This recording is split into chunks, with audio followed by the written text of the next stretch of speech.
Welcome to the Garden of Edun. Dami be asking the questions for the answers that you want to hear. All you gotta do is sit back, grab a chair, or listen up while you clean and cook. Take a leaf from the creative's book. These gems open your mind and your heart. Okay, the show's gonna start. Cheese. Welcome back, everyone, to the Garden of Edun podcast, and I'm excited to say that we've got a new format for this week's episode because it's a special one. Just a quick shout out to those who've been watching, liking, commenting on the podcast, on YouTube, on Spotify. Thank you so much for tuning in, and I hope you're enjoying the content that's coming out from this platform. There's plenty more to come. Make sure you subscribe on YouTube, make sure you rate on Spotify. And yeah, hope you enjoy this episode. Going into this week's episode, I have a special guest with me, and it's special for many reasons, which we will dive into. But I want to welcome our guest, Miss Mojo, to the podcast. You'll probably notice something about Miss Mojo, which I will reveal in a little bit.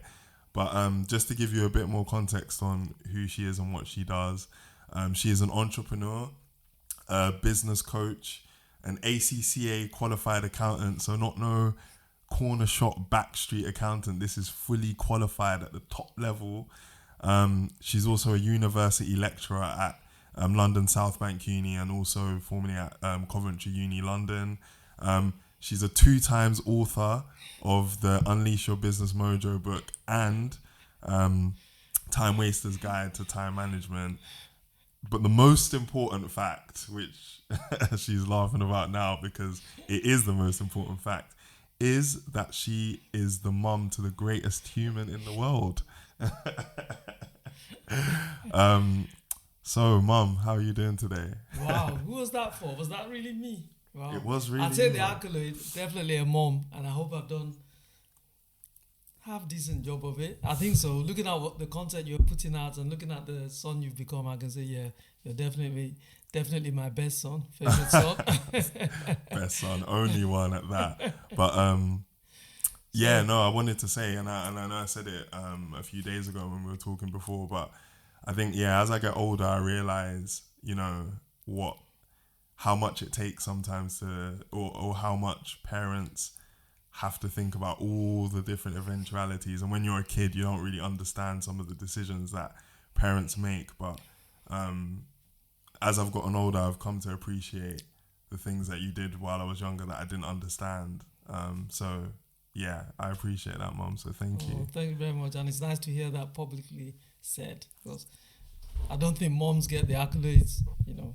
No one gives us an award for being the best mom, but it's nice to hear that your children think you've done well, especially when they've gone into the world and seen how other children were brought up. So nice to hear that. Good feedback. Thanks for Yeah. So to get started with the podcast this week, Mom, I wanted to take it back because I think it's always good to look back and see how the beginnings influence the people that we become later on in life. And I think you've got quite an interesting upbringing story. I mean, is it fair to say that you would class Nigeria as where you were brought up mostly? Would that be fair? I'd say formative. So obviously I was just like the Queen, I was born here. So it's a fact. It's true, yeah. So yeah, but my formative years were spent in Nigeria. So my teenage years actually, all my teenage years were spent in Nigeria. And looking back at that, how would you say those formative years in Nigeria influenced your decision later on in your career to then dive into business and become an entrepreneur? Were there any initial inspirations that you had when you started or that pushed you into starting your own business? Definitely. So one of my earliest memories, so obviously I'm from an African household, and if you know anything about African households, the dad is the alpha and omega of the house. So obviously dad was, you couldn't do anything. In fact, you almost couldn't breathe without him saying you were allowed to. So I think I was about 18 then. I went to do some work experience at his office, and my dad was still working for someone then. And I was actually shocked to find that my dad reported to someone. So I think in the office, he'd said yes or something to a higher manager. And in that moment, I told myself, you know what? I don't want to work for anybody. When I get old, I want to be my own boss. Like, how can my dad, who practically runs things now, be told what to do? So I think I told myself then that, whatever happens, when I get older, I would like to be in a position to run my own business. So I think that's one of the earliest memories that informed my decision to, do it myself. Yeah, I guess that is quite an encouragement. You see you put granddad on a pedestal as the chief of the Oga of the household. I know. And then you go into the office and see him getting... Yeah, I can see why that's quite inspiring to go, I don't want to be in this position myself. I do remember actually a few years ago you told some stories about your own grandma that was an entrepreneur back in the early 1900s, which obviously at a time like not that... Not quite hundreds, not quite. Are you talking about my grandma? Yeah, your grandma, okay. Yeah. She was born obviously in the 20s, but and if I don't know if you remember... I don't know why I said early 1900s. I know, you make it sound like... I know, everyone thinks that we're dinosaurs, So I don't know if you remember, we had a play at the Barking, and I actually recited it because she's also another inspiration. So there are lots of inspirations from my... family, from ancestors, but my grandma in particular, because as I said at the time when I recited it, she didn't go to school. I used to say she wasn't educated, but I think that's wrong. Just because you don't go to school, that's a Western slant on it. So you don't need to go to school to be educated. Education is a lot wider than that. But anyway, she didn't go to school. However, she sold KOLA nuts. I actually have some in the house. So she sold KOLA nuts. These are things that are traditional to the Yoruba culture. Yeah. And so what I like about her is that she was married. And like I've said, I think I was watching a program on TV, on Netflix the other day, and it was talking about how Yoruba women are actually encouraged to actually work. So most Yoruba women are not housewives. No.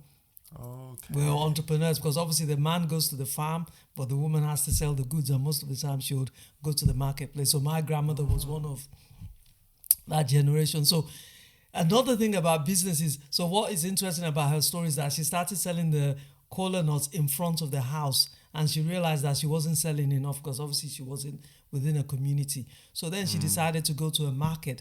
But when she got to the market, there were other traders there selling the same thing, and she thought, it might be competition, but it's not, because what tends to happen is if you're looking for one thing and there is a place where you can get that, you're more likely to go there because there will be a concentration of similar traders there. So she was in the marketplace where she sold KOLA nuts. And one thing is, my grandma, before she left, she actually built 3 houses, and she was able to do that from selling KOLA nuts. So what she would do, from selling 3 houses, So what she would do is she would ask how much it would cost maybe to do the foundation. They would tell her how much that would cost, and then she would go back to the market and start making money to meet that cost. Because remember, our grandparents didn't keep their money in the bank. Their money was kept under the bed or invested. So savings weren't a thing. If you had money, you invested it in something. You didn't have money lying around as we do now. So so she also inspired me because she was a very strong woman. I think a lot of us have picked up some of her traits, and definitely she's someone I'm proud of. And the fact that she was born in the 20s, so I'm talking about when she started her business probably in the 1940s. So and she was and it's funny because as we've grown older now, obviously I'm 5'9". My grandma was actually only about 5'4", 5'5", but because of the kind of power, authority she wielded, I actually used to think she was 6 foot. My growth gang, quick interruption. Thank you for watching this week's episode of the podcast. Remember, if you like the episodes, like and subscribe on YouTube, and go follow on Spotify or the other audio platforms that you listen to this podcast on. Most importantly though, if you know someone who can get value from this episode, click that little share button at the bottom and go send it to them so they can check out this good shit. Thanks again, back to the show. It's funny I that. know. It's funny, yeah, when people command such authority with their presence Yes. and the way they speak, the confidence I they know. speak with, it adds a lot of inches to their height. I know. In a weird way, you kind of revere them as bigger than they are. It's like when you see when people talk about celebrities that they meet in person, Yeah. and they believe because of the stature they have, either on social media, on TV, or in films, that they're gonna be this big person, and then they see them in person, like, wow, you're a lot shorter than I thought. But it's because of the weight that their celebrity or their authority or how people put them on a pedestal makes them seem as if they're going to be taller. So I can imagine. I remember growing up, I think the only person my dad respected, I wouldn't say feared, but respected, was my grandma. You knew when she came to the house that no one was getting beat.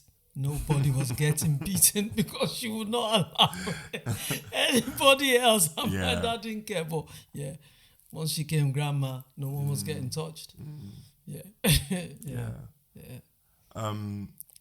So moving forward from the inspiration. So right, you have your grandma, you have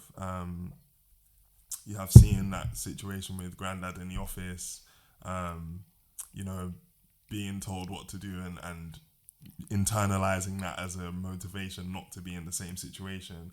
So obviously you did start your career as an employee. So you went to university, got your degree, and then qualified as an accountant and started working in the professional world as an accountant. And then at the time you started your business, you were obviously at the time a single parent, so looking after 2 kids on your own, managing a mortgage on top of that.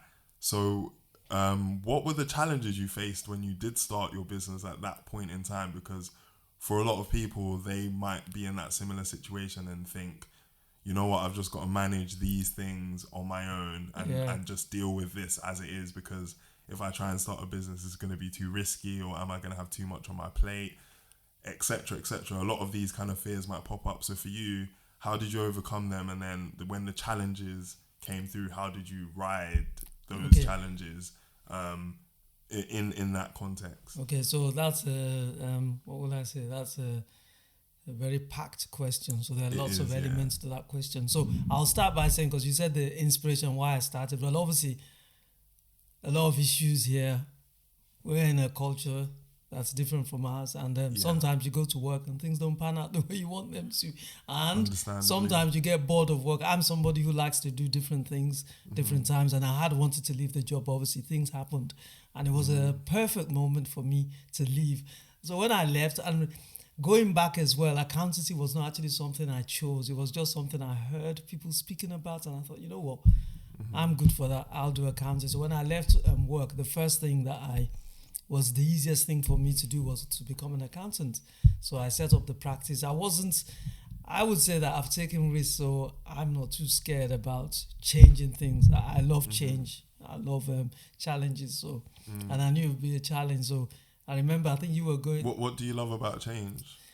I just don't like things being too predictable. I like adventures, challenges, just doing different things. I get bored. I think my boredom threshold is quite low. Yeah, I mean, the reason I'm asking is because obviously accountancy is a very framework, model based, do X, get Y, structure, put it in Z format. So it's interesting that you went that way despite deep down knowing that actually... Yeah, well, you know how it is. You're African. When you're African Asian, it's always accountant, lawyer, doctor, engineer. That's what that one's for me.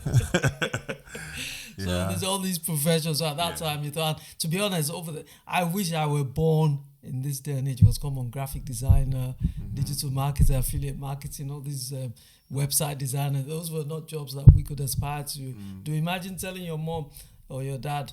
Anyway, there was no YouTube then, but now YouTube is a thing. You could be a YouTuber, make good money. So anyway, back to my story. So I'm not scared of challenges. So started the business, registered it. At the time, it was as a chartered accountant. So business rolling on. I made a few mistakes, and obviously I've got my own YouTube channel as well, and I've talked about those mistakes. Make sure you plug it.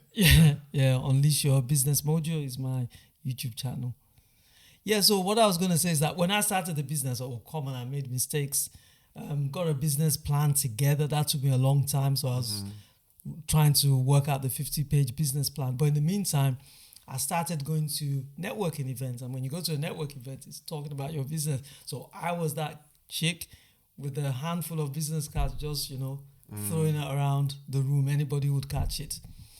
Those were some mistakes. So I was not talking about what I did. And I think part of that is because I wasn't enjoying accounting. I was just doing it because, hey, it's what I knew how to do. This is where I'm at now. Yeah. So throwing the cards, I didn't have a focus or a niche. I don't know if you know about niches. So for instance, if you want to be an accountant, you can't be an accountant to all trades. You can choose. You want to be an accountant for lawyers. You want to be an accountant for IT businesses. You want to be an accountant for care homes. So it's good if you actually, if you niche it down, so then you gain a better, deeper experience of the challenges these businesses face. You are able to help them. I was just anybody's accountant, sole trader, limited company, anything. So I was just spreading myself too thin. And another thing is, when you first start as an accountant, I was going to say back in the day, this isn't too far ago, so we're talking the early 2000s, there weren't that many softwares around as there are now. So most of my clients came with their Tesco bag. And when I say Tesco bag of receipts. Because people paid for things in cash and all that. So you get a Tesco bag and it will be full of receipts from any old period. And statements and all that. So the receipts were the worst ones, because you'd have to, the first thing is you'd have to arrange them in date order, put them together, month and all that, and then post them on Excel spreadsheet or software if you wanted to, but it was just too much. And I hate admin. I hate those mundane. It's all structured. You have to comb through all that detail and stuff. So that was a lot. So I think initially that put me off. But what I do like about accounting, though, the part I do like, once all the figures are on there, I'm the kind of person who will go and make sure the balances are correct. So if I'm looking at statements, and I do review a lot of financial statements now, so I like to review the statements, but I just don't like all the work that goes into it. So anyway, I started the business. Then the recession. So the recession, I don't know if you know about I was going to talk about this in another question. So So I can leave that. But anyway, that happened. And overnight, of course, business went. This was well, we can go into it now, actually, because one of the things that I hear, obviously, you know me, I like listening to Gary Vee a lot. And he always talks about when people get punched in the face by the economy. And he's saying that for my generation, we haven't really felt it. And then obviously the pandemic comes along and that's one form of it. But for yourself, I remember actually, because I was young, but I wasn't too young to not know what was going on. I remember 2008, obviously the recession hit. And that was when business was going quite well for you. Business was going quite well for you, and then the recession comes. And for many people who started the entrepreneurial journey in the last, let's say, 5 to 10 years, they haven't had to face anything until now. So it would be good to hear how you rode that challenge of being punched in the face by the economy, where literally everything goes to zero, or everything just falls apart, and you have to build things back up. So the recession came, and of course most of my clients were ethnic, were small business owners themselves, and they saw a change in their business. So it affected their business and ultimately affected mine. So I had to go back to the drawing board. Now, when I started doing the accounting, I realized I was more interested in what happens behind the business. So people always do the accounts. So most people who came to me as well, they came because of compliance. They needed to submit their accounts to the HMRC, that's the tax office, and they needed me to put the figures together. One thing that they didn't look at, though, is planning for the business, because by the time I prepared the figures, it was too late. It was a year after anyway. So those figures meant nothing for them. What they should have been focusing on rather was their business plan and setting shorter goals around their businesses, concentrating on maybe their niche marketing, which I failed at when I started my business, because remember I told you I was just speaking to everyone, whereas it's good for you to identify a niche, a target audience that you want to sell your products or services to. So I went back to the drawing board and started reading that, because that was something I actually enjoyed. So all through my accounting courses, I liked the business. We did business admin, marketing, strategy, and those are the things I enjoyed. So during that time, like I said, so I started looking more into those things and started talking to a few of the clients who were left about that. So I decided to change the business. And as I was thinking, I went on Facebook one day and there was an advert for me to be part of a panel, a bit like Dragon's Den, where we'll be assessing business plans, cash flow statements to see whether, because I was part of a company that was actually lending money. So this was just after the recession and they were looking to lend money to those who wanted to start up their business. So this is part of the government trying to put some money back into the economy. I was part of this outfit that was looking at business plans to see if the business was viable enough for them to get the money and run the business.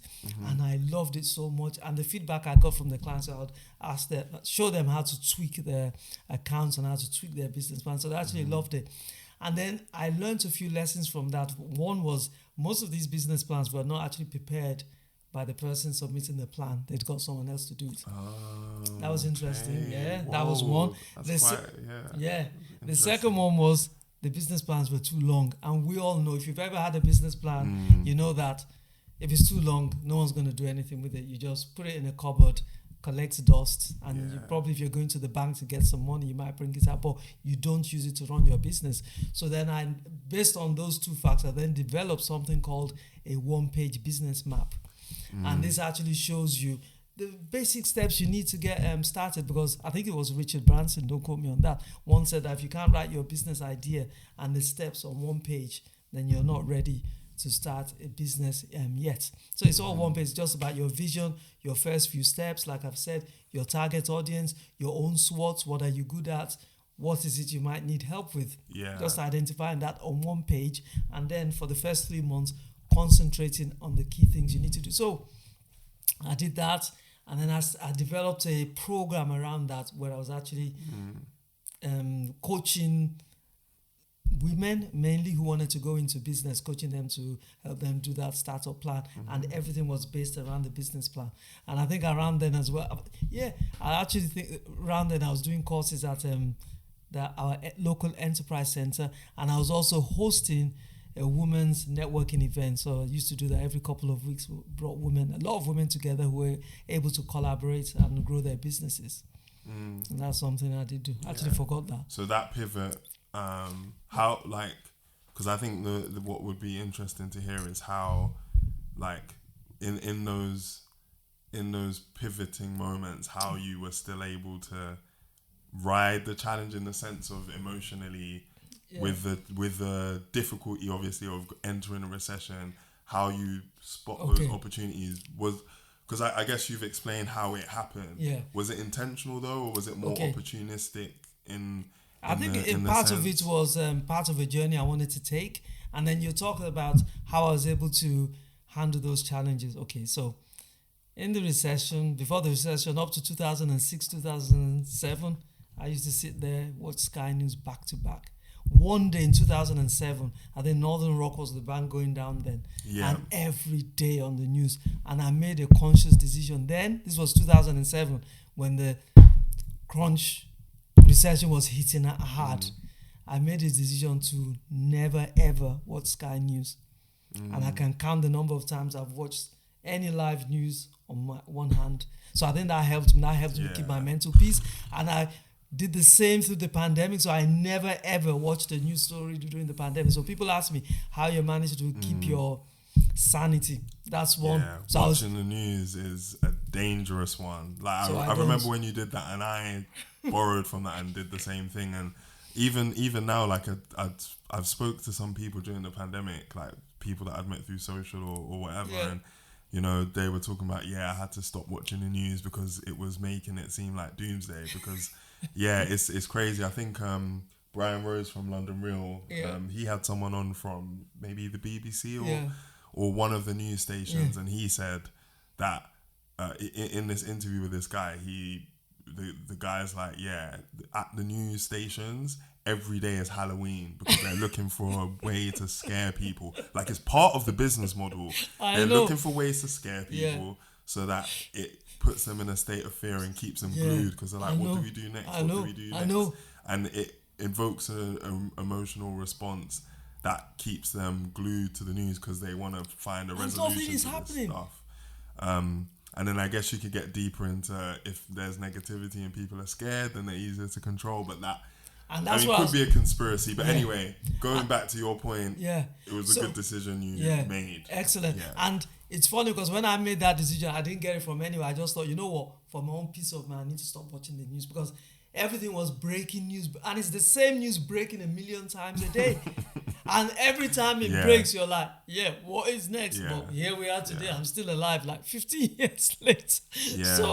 So, and I think stepping up, and because as people have said it, and if you guys take one thing, because I don't know the age, if you take one thing away, if the news item is that important, you'll find out about it.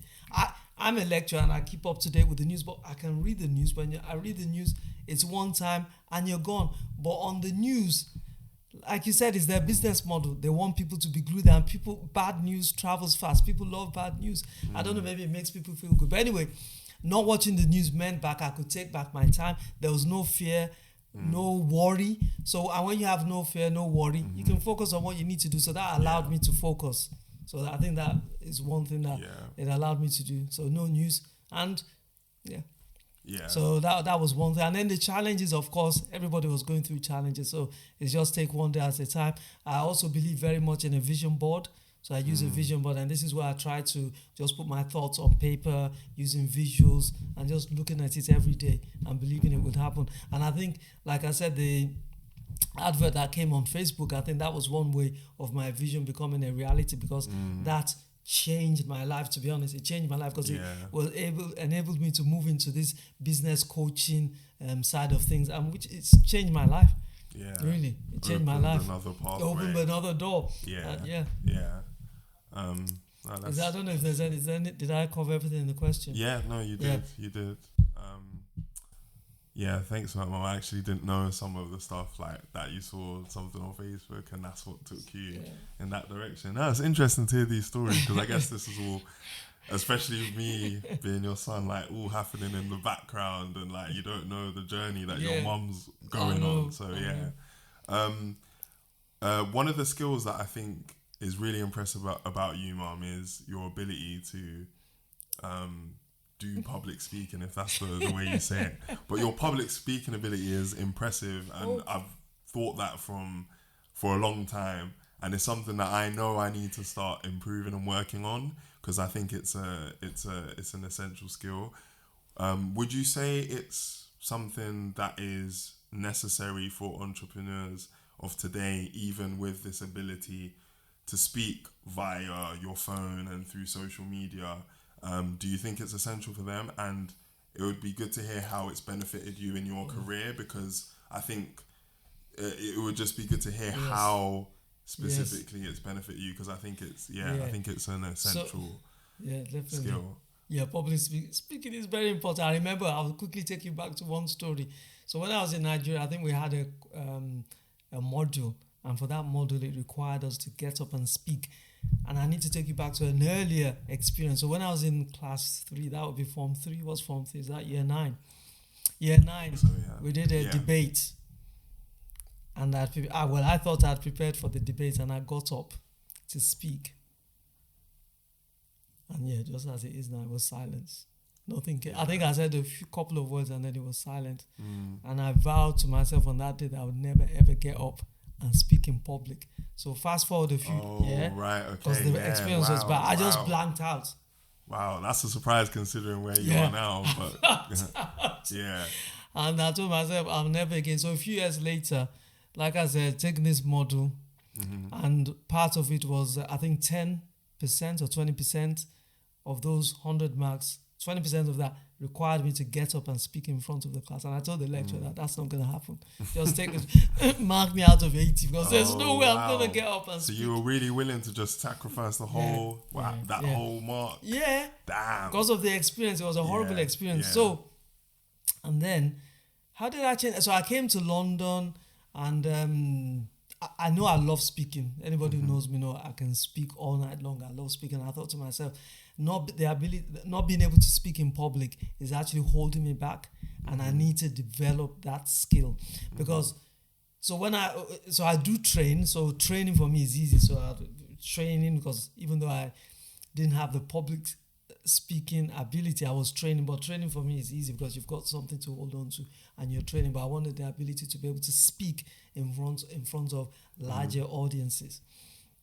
So found out. I don't even know how I found out about. I think it was a dear friend of me who mentioned Toastmasters.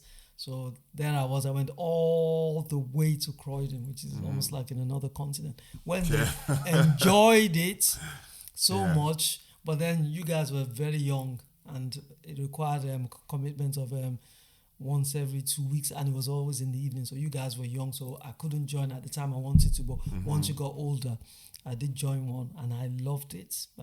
Became a vice chair of education. So what it teaches, and anybody out there, if you get an opportunity to join Toastmasters, I think they do a lot of their stuff online now, which is a shame because being able to speak in public, face to face, in person, is a great skill to have. So Toastmasters, learn how to speak with Toastmasters. You've been to Toastmasters and you've won awards there. So awards is a strong. I'd say more the table topics. Yeah. I've won a couple of those from going before. But obviously, I see other speakers and I understand the levels of difference, and they're really in their flow. But go on. So Toastmasters. So for anyone who doesn't know, Toastmasters is an international public speaking group that you can join. Organization. Sorry, you can explain that. It's So it's funny, Toastmasters started in America. I don't know how many years ago, but it's quite a long time ago. It was through a recession as well. And they found out that one of the best skills that you can possess as anyone looking for a new job is the ability to speak in public. So that's why this organization was set up. So what it does is that you go in there, when you first get there, you're given a bunch of 10 speeches that you have to do over a period of time. So you choose when you want to. But each evening when you go there, each evening when you go there, you get involved in the process. So it's more like a group. So they have grammarians. So you come up with a word of the day. Like you said, table topics. I love table topics because you'd have to prepare something and then you just put your hand in a box and come up with something that you need to talk about on the spot. So you don't know about the topic. They just might say, talk about the best holiday you've had. Yeah. And then you have to get up and talk about that. So whoever does the best on that day wins. So it's just puts it almost like, throwing you in the spotlight and gets you to speak. So we have prepared speeches. And I don't know if you remember because there's speeches we practice for. I used to use teddy bears in the sitting room. So I'll put teddy bears. Oh. And you will sit. That. Yeah. So I'll get you to sit down and put teddy bears there and try and practice. So it's about practicing to speak. I don't know if you remember that. I think so, but I'm not. You know what? I can't even remember. That sounds. Yeah. I probably did, but. Yeah, you can remember. It's okay. So I'll put teddy bears in the sitting room and then do my practice over and over again. So when we got there, because you were judged. So, of course, you're allowed to use paper to reference, but it's good if you don't hold any add memoirs to, and then you get better. So you go through your 10 speeches and you do these speeches in front of a fair bit of people, and what they do is they give you feedback. So each person who listens to you speak will give you feedback. Now, I never used to speak like this. I was a very, very fast speaker, very fast.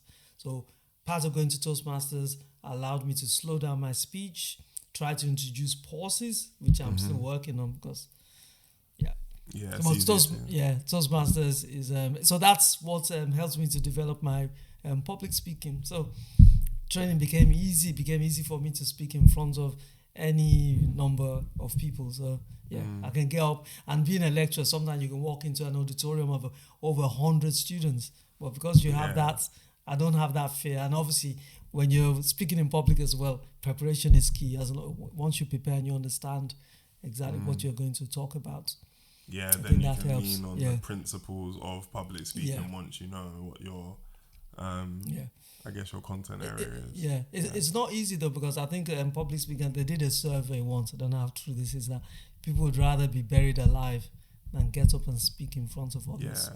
And I get a lot of my students as well and I tell them, luckily enough at South Bank now, we actually have a branch of Toastmasters.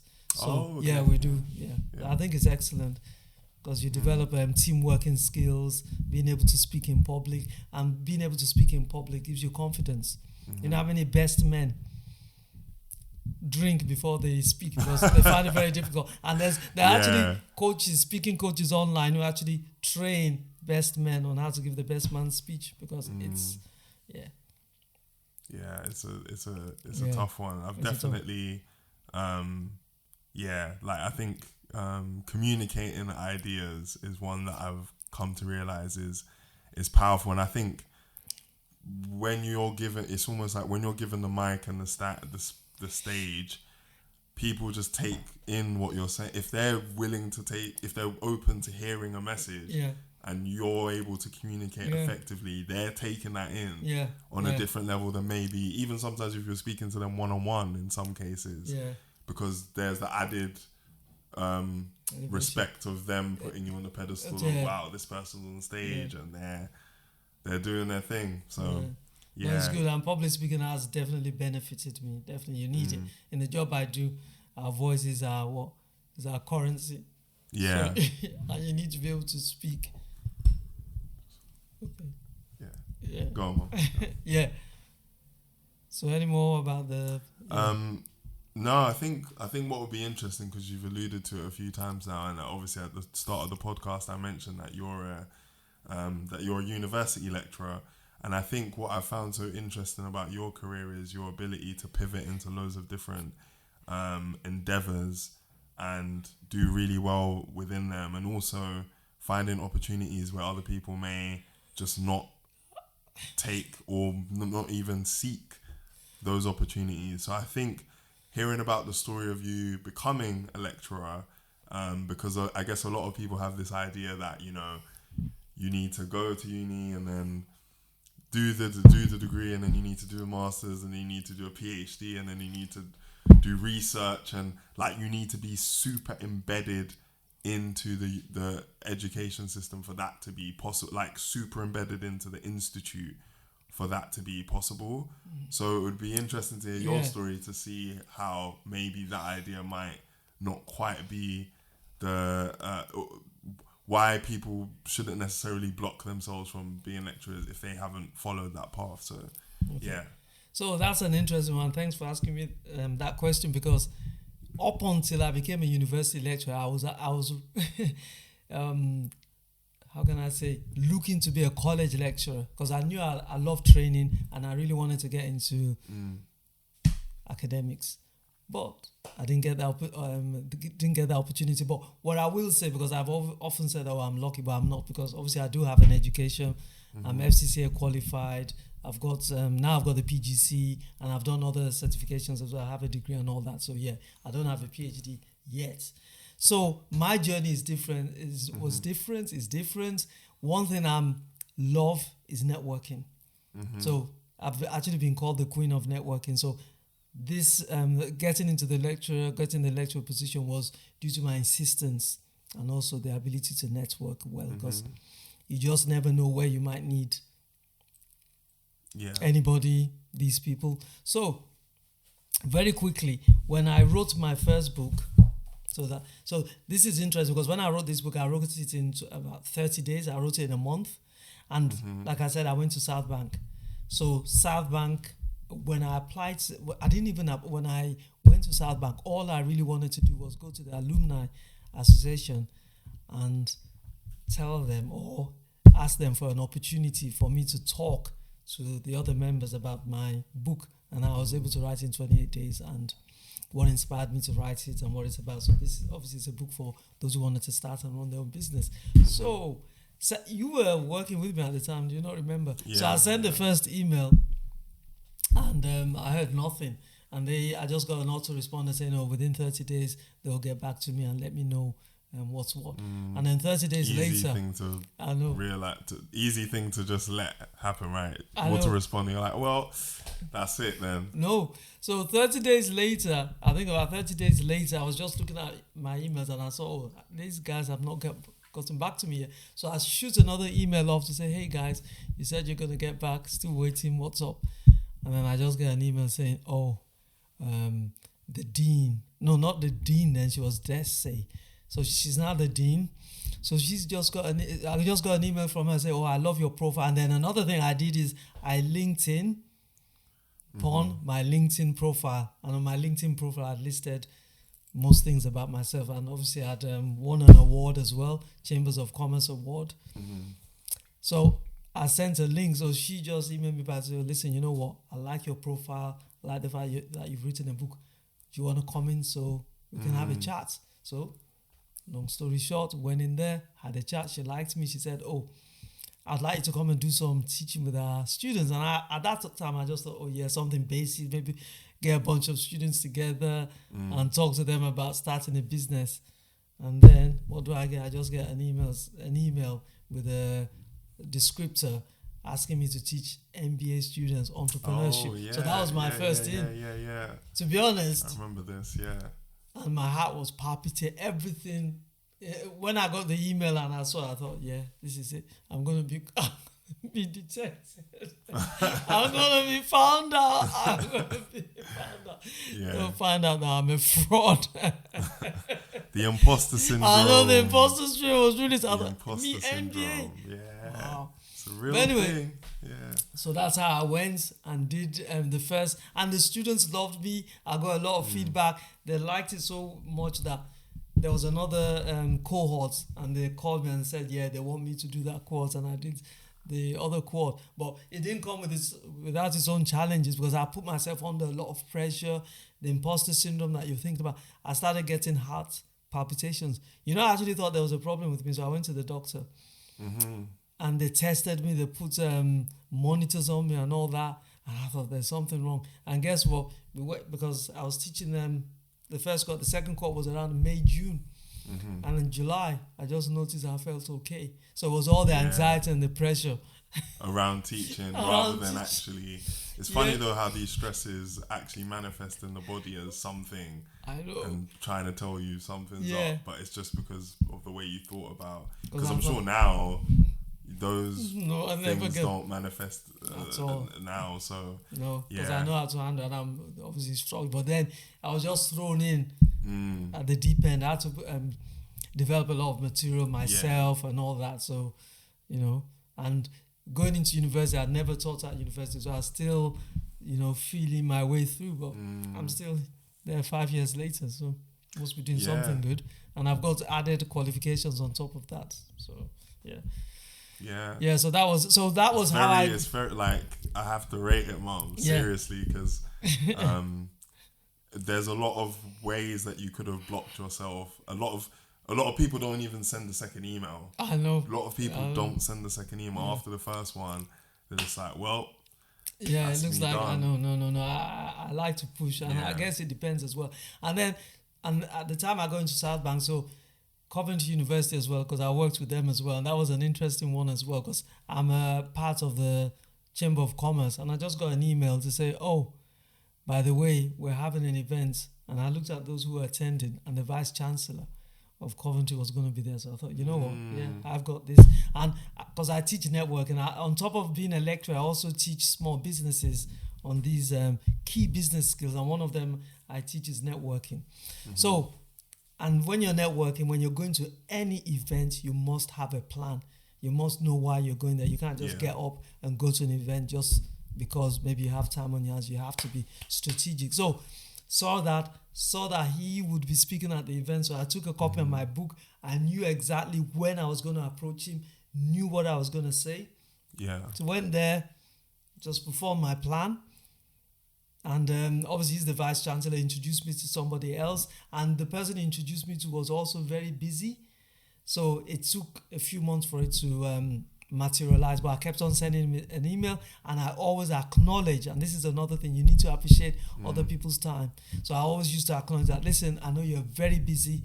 Just to remind you that if you need any help, I'm available. And one of those emails, he just called me and said, we need you to come in and do 4 hours. By the time I left, they'd given me like how many hours a week? Probably about 20 something hours a week. Of lecturing time. Of lecturing time, because yeah, because you have to have a passion about things. Obviously, I do enjoy the teaching, and that's about. It's just the importance of networking, knowing where to go, who to speak to, approaching them at the right time, trying to keep in touch without being what? Being intrusive. I think is that's a nice word. Intrusive, like being I know that That has just got me thinking actually, because you're very good at networking actually, and keeping tabs with those people that you've connected with, because I'm thinking about it for myself. Like I would love to be a better networker, and I think when I see people in person regularly, I'm good at relating and building those relationships and seeing people. But when it's online and away from the in person, I can definitely improve. And just hearing that, I'm thinking, wow, how many opportunities are people missing out on because they're not keeping tabs with the people that are in their network or that have come close to their network, and just that regular touch point keeps them in the loop. It's important.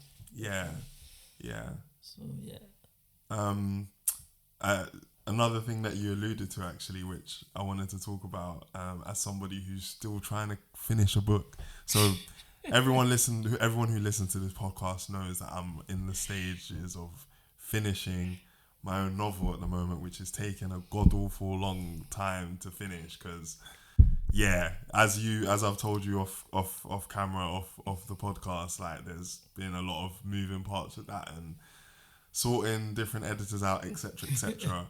But you have written 2 books, Mum, which is super impressive. Like, so many people want to write a book, but they just don't, and they never get around to ever doing it. So the fact you've done 2 is sick.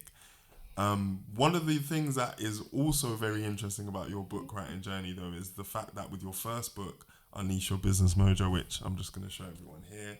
Yeah, gotta plug my mum. You wrote that in 30 days. Yeah. So I want to ask you about the book writing process for the second book too.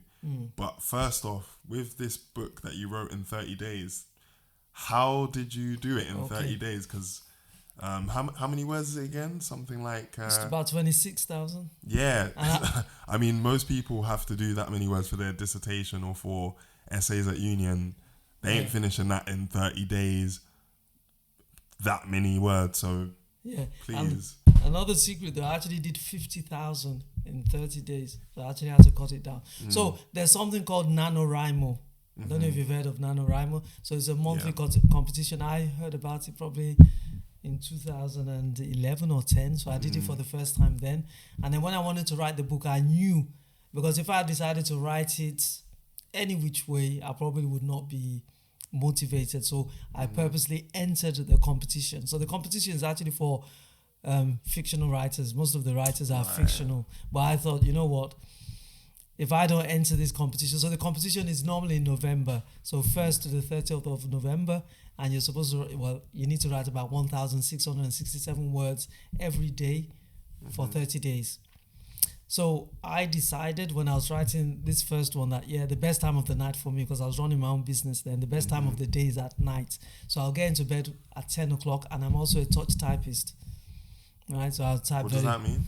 It means that I don't need to look for the keys when I'm typing. I can just type without looking at the keyboard.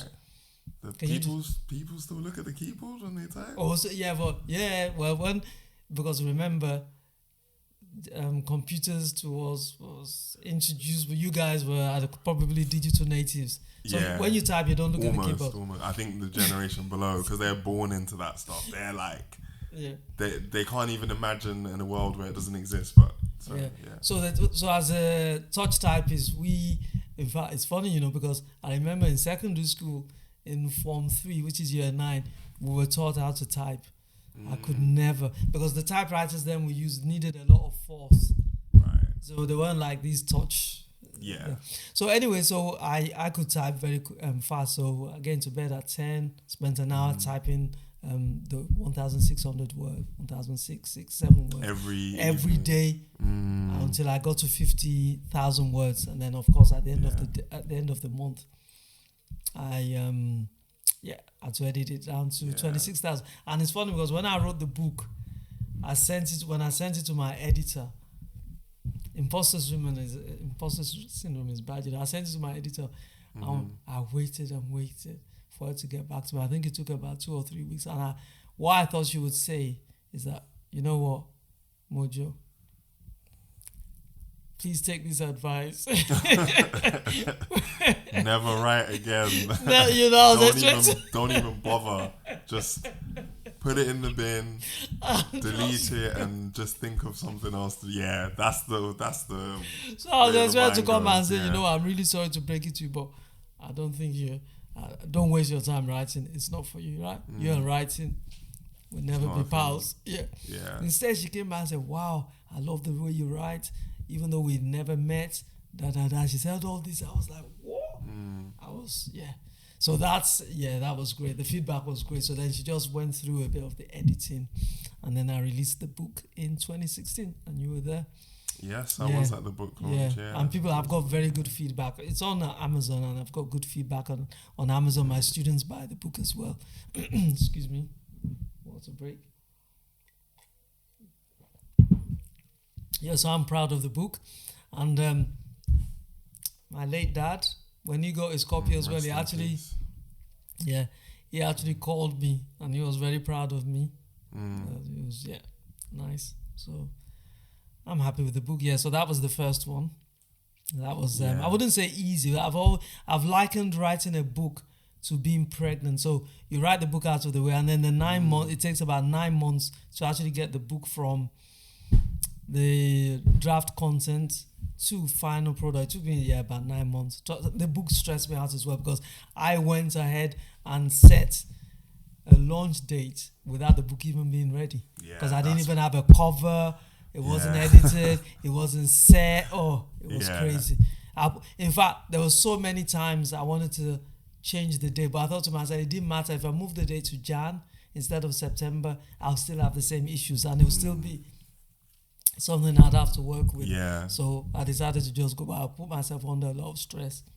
I remember when I was in I think I was in Prague, or no, I was in Zagreb in Croatia when I was interrailing. I remember you were calling me about suppliers and getting the book printed, and I was like, I wish I could help, but I'm on holiday. So it's you got it though. You got it done. You got it done. But I remember at that time you were stressing. I think it was probably a month or 5 weeks to go, and I do remember that. At one point I actually started designing the cover, because the cover that came through was just not it. I had the cover done again though, so I'm actually going to change this cover. So the cover that I released it with was not something I wanted, but at the time it's all I had. So that was good. And then through my networking as well, I actually forgot this. I was talking about something the other week, because I used to do some work with the Barbican, and they put 2 of their staff members. They donated 2 of their staff members. This is something that's come up a few times. You mentioned in networking. And just if you could quickly, what is your strategy for that? Because it sounds like you have a game plan. It's not just something you're sporadically doing. It's like you identify something that makes you then go, right, I'm going into networking mode and I'm gonna build these connections because of something. What is the? I think naturally, I don't know if I have a game plan, but I like meeting people. I like talking to people. I like finding out more about them. So how I actually found out about the Barbican, because they were looking for a community liaison. They wanted to take essentially more people to the Barbican, because they found out there wasn't a good representation of people in the borough. So I was also a member of the Women's Institute then. I don't know if you know Women's Institute. So Women's Institute is predominantly Caucasian. Right. It's for the middle class. Why? Well, I wanted to be part of that. So for some reason, I've always wanted to be part of that. And I didn't find myself. I applied, became one of them, even became the vice president and did a lot of their PR. So it was while I was a member of that group, I think the email came from the Barbican, and I saw it and I thought, this would be an interesting thing to be part of. So don't know how we get into... so that was networking. So the Barbican job as well that I did came from the WI. And because of the work I did with the Barbican, they were impressed. And when I told them I was launching my book, they actually sent 2 of the staff members there to help me, with the launch night. day. So they were the ones actually collecting the money from the sales. Oh, yeah, those two ladies, I remember? Oh my days, They were it's from all the coming barbecue. back. Yeah. I do remember. Yeah, I do remember. yeah, part of network, and I think and because I did a good job with them, because we took 2 coaches to the Barbican, of people. Because we had some festivals. We also had a festival at Walthamstow as well. So I was one of the leaders of the group. Yeah, so networking. So you're asking about networking. I think sometimes it's intentional. So definitely intentional. Others, it's just maybe something I just do naturally. And I'm always sometimes in the right place, right time. And I also like connecting people. So if you come to me, you have an issue, I always like to be able to hook you up with somebody who might be able to help you. So I like connecting people as well. Yeah, definitely. And I always know where. In fact, sometimes people will call me from Nigeria and say, "Oh, they need this," and I'll say, "Oh, yeah, this person can help me." And they'll think, "What? You live here? I live in Nigeria." So I'll get people calling me from Nigeria asking for things. In fact, this morning we were having a conversation because we needed some police officers, and I told them, "Listen, I've got a cousin. I don't know if you can't even." I said, "I've got a cousin." Don't, okay, no, yeah. No, because you have a cousin you speak to on Facebook. Oh, Omotoyosi. Yeah, so so his uncle, my cousin, obviously works for the military. So I was telling her, "Oh yeah, I think I've got someone there." So I'm always trying to. I just love being a resource. So I think that helps me network as well. So I love being a resource. I love people coming to me and say, "Oh yeah, I need this," and me being able to help. I love that. Yeah, extremely valuable, the networking one. Because remember your passport. Yeah, passport. You helped me out a lot with that, so thanks for that. So, hopefully, I don't even know if I should be talking about other passports on this, because British government might be like, "Hey, you've got another one." No, just my British passport. But anyway. But it's just knowing where to go. Those people are seen as very valuable. I know the people in my life that shout out to Gabe. You know who you are. He's a connect to a different degree, and I see how it affects your career, and that's just for anybody listening to this. I guess if you're able to be someone that can connect dots with people, I mean, doesn't even have to be regularly, but seen to be trying to help people find the right people for them to work with, it's always remembered, and people really appreciate it and will probably want to work with you more because you've helped them out, especially if they have a good experience. Yes, that's an important caveat. But so that was Unleash Your Business Mojo, that book. In terms of your second book now, so I'm going to hold it up. So this is the second one, my mum's most recent book, The Timewaster's Guide to Time Management. So this book was released late 2021. And if I'm not mistaken, the process in writing this book was a little bit different. Yes. So one of the things I think would be interesting that is in one of the chapters that you wrote, which is about the Pareto law. Oh, okay. And it talks about what activities. Well, actually, to give a bit more context, so Pareto's law is a natural law that you find in sciences pretty much everywhere across the globe, and in engineering it was also quite a big thing that we studied. And essentially, there's an 80-20 law in nature that happens. So if you have a distribution of 2 different types, you usually have an 80-20 distribution.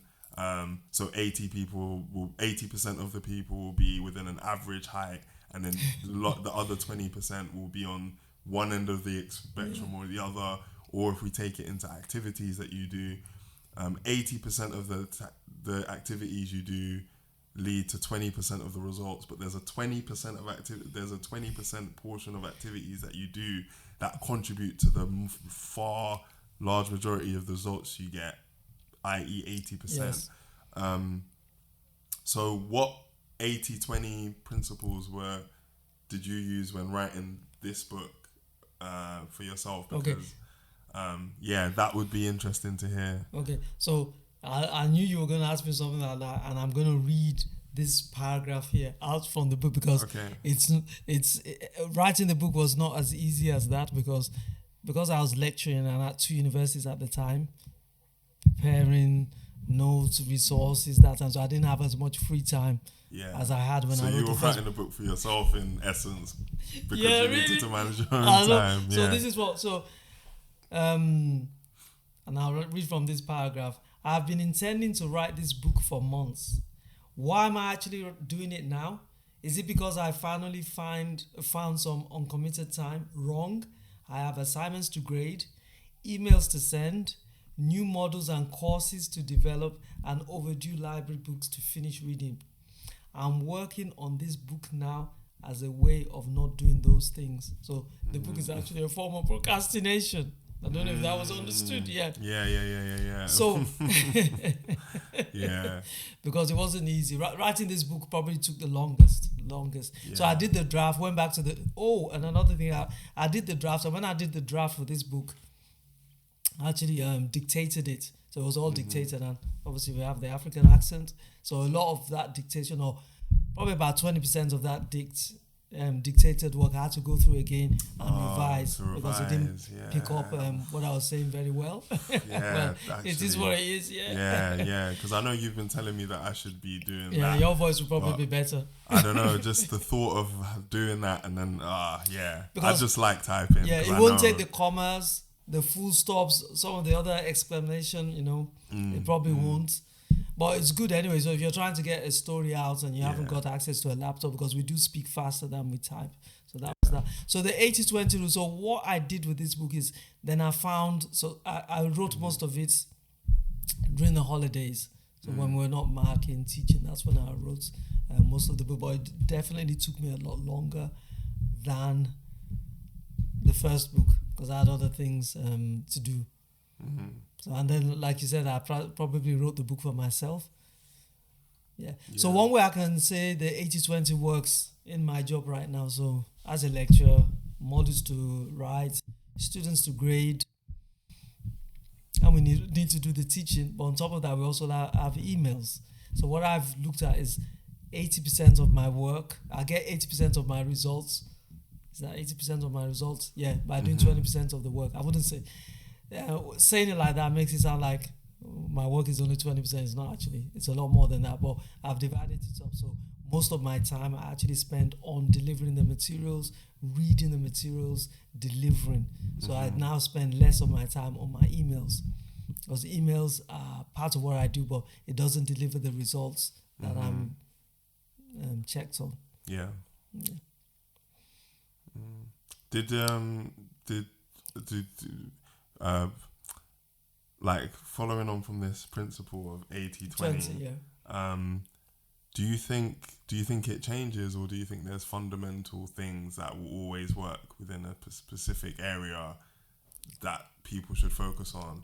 Because so what I'm trying to say is, if you establish an 80-20 for the work that you do, should you be prepared for the activities in that 80-20 to change? It's flexibility, because it depends. It's flexibility, because I've just explained my work. Because even though we look at the 80-20, 80% of what I do is around the lecturing. 20% is probably the emails, but I need to concentrate on that 80%.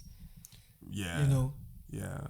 Do you understand? So sometimes it might not be that easy to divide it out. But most of the time, so 80% of the time, so if you look at it time-wise, 80% of the time I'm spending on the lesson plan, delivering the lectures and all that. And I'm only spending 20% on the time, 20% of the time on the emails. Right. Yeah. So that can morph and change and stuff, but it's generally going to stay in that bucket, sure. Yeah, because I can't say, because I definitely know that 20%, because it's definitely not the 20% that's producing the 80% results. In my case, it's probably the 80% that's producing the 80% of the results. Because the emails aren't producing results. It's just really probably disgruntled. Lifting up. It's a support structure for everything else, but not the...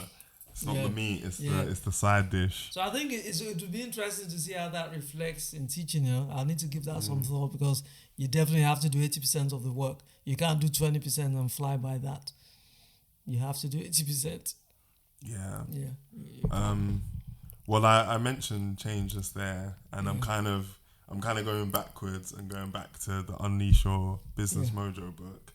You had one chapter where you spoke about accepting change as constant. Yeah. And I wanted to ask you, what changes have you had to come to peace with that initially were difficult, but ultimately benefited you either in your in business or professionally, that you didn't expect to happen? So a change that came across, you didn't expect it to come in the way it did. You had to eventually accept it, and then in accepting it and working from there, it actually benefited you more than you could have imagined. So one change is when I decided to start lecturing. So obviously I was running a small business at the time, coaching consultancy. I had to think about staying with that or giving it up. So I had to almost claw back. So I was doing a bit of work, but I wasn't really advertising or doing much. So that's something I had to claw back because I couldn't do both. There were too much. And one thing I did struggle with is I'm an entrepreneur. I'm supposed to be a business owner. And now I'm going back into employment. What would people say? Can I still call myself an entrepreneur? And you kind of struggle with those things. But to be honest, it shouldn't be something you should struggle with because change is constant. You can be an entrepreneur one day and decide to be employed the next day. And the difference with me is I enjoyed what I did. I love lecturing. I love doing research. I love preparing the lesson plans. I love engaging with the students. I hate grading, but I love seeing the assignments and seeing what they've been able to come up with based on the seeds that I've planted. So I love all that. So that is probably one change that made it difficult for me. But at the same time, I'm still an entrepreneur because one thing we have to understand as well, an entrepreneur is not just about starting your own business. It's about developing skills. It's about being productive. It's about being creative. It's about developing team working skills, leadership skills, coming up with new ways of dealing with problems, being critical, developing your critical thinking. Yeah. Coming up with new ideas. Sometimes I'll walk into the class and I'd want to demonstrate or come up with an idea. And I thought, I forgot the items. And immediately I have to think on my feet. What can I bring to the class or give them to make them understand what I'm trying to teach them? And those are entrepreneurial skills, because as an entrepreneur, you have to think on your feet. So those are probably some of the changes I've had to go through, and I enjoy what I've become. So I definitely changed over the time. Definitely changed. So being able to adapt, and obviously changing from an accountant to a business person, because my role at university now, I'm a lecturer of innovation and entrepreneurship.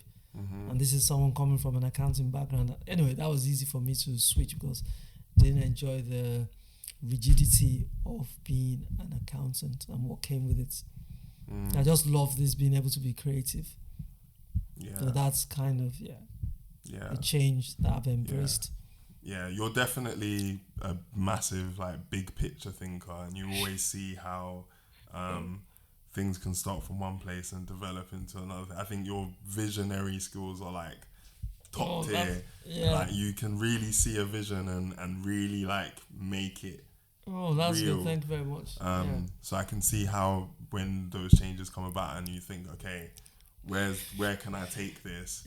There's still that big picture thinking, which is of course a massive benefit. And definitely can be hard when like you were saying, you're changing from in your mind you're changing from an entrepreneur to a lecturer, but like you said, there's different phases in life, and as long as what you're moving into, I think, is aligned with you, your skill set, because obviously your experiences as an entrepreneur are going into that. So it's not necessarily it's a downgrade. It's just a progression. It's a progression. It's a progression, and maybe a good lesson for, I guess, all of us to take is that every season has to come to its end, and the next season will begin. But what's great is that we can take the things that we've got from one season into another and use that as the another place for us to I guess ultimately get fulfillment because I remember what we're doing. And just to follow on for that, when I was teaching the MBA as well, the students reflected on that, because when I gave examples in the class, it was always based on my experience of working with other businesses. And I'm able to bring that to the class. So I'm not just a lecturer who's relied on the textbook. I can actually relate it to real life, and I'm able to give real life examples. And I think a lot of students appreciate that. So you're right in terms of the fact that even though I moved from entrepreneurship into the lecture, I still took a lot of those skills, a lot of my knowledge and experience into that role. So yeah, cool. So yeah, we've come to the end of the podcast. Oh, that was cool. Yeah. It was wow, that just flew by, didn't it? Really, that just flew by. Mum, thank you. Mum, aka Miss Mojo, as the rest of you know. Thank you very much. Thank you for being on the podcast. I hope you enjoyed being on. Yeah. I always ask everyone who's on the podcast what they've got coming next. So it would be good to hear what you've got coming next in the pipeline, if there is, and where people can find you, the kind of work that you want them to see. So I'm just holding up, you know, and Mum can hold that up. So I don't know if you can see that. 2 books on Amazon. So yeah. So yeah, just this is the opportunity to plug yourself, basically. Yeah. So obviously, my name is Mojo, Miss Mojo. I've written 2 books, and you can find me on LinkedIn. Yeah, I'm not very active on social media these days because most of my time is taken up by work, but I will be coming back to LinkedIn. So yeah, hit me up on LinkedIn. It's Mojo Obadino. I'm also on YouTube, so I've got my own YouTube channel where I talk about business tips and all of that thing. So Unleash Your Business Mojo is the channel. And please comment, like, share. And if you have any ideas for me for the future of what you want me to talk about, definitely hit me up. The other thing I was going to say, I've written 2 books. I'm happy about that. However, kudos to you because you're writing a fictional book. And that's where that's always been my dream, to write a fictional book. So kudos to you. And I would like to actually find out how you got the ideas for that. I need to finish it first. I can't even. Sometimes I just hate. I even hate talking about it. Like I talk about it so it's there and it's documented that it's coming. But at the same time, I'm just like, wow. It feels like I've got so long to go. But yeah, thank you, Mum. Seeing you being able to write a book had inspired me, and hearing about the challenges, even though some of them would seem daunting, it just made it more of a realistic thing in my head. So thank you for that nugget of inspiration. And yeah, when it's ready, it will be ready. Can't wait. So hope, I don't even want to put a date on it necessarily, but I'm putting more ammo into it. I mean, I want this done before I'm 31. Let's just say it that way. Let's just put it that way. Well, 31, that's old, man. You make me feel old. Anyway, thank 30's the new 20, Mum. 31's the new 21. So. I'm only 40, wow. Why are you laughing? Am I lying? Anyway, thank you very much for having me. And I just wanted to say, listen, I'm proud of you doing the podcast. You're rapping, writing a book, and on top of that, you got a first class in engineering from Nottingham. You've been to EY. Wow, I need to be asking you what's next for you. We'll work that one out. But thank you, Mum. I appreciate that. Nice to be here. Thank you. Gotta please your Nigerian parents, isn't it? Thanks for having me. Right. That's been good. Everyone, my growth gang. That's the new name I've got for all you guys. My growth gang. Thank you again for watching the podcast. Like, share, comment, subscribe, all that good stuff on YouTube, on Spotify. If you want to review it, great. Send it to some friends. All that good stuff. And I'll see you on the next podcast. Bless.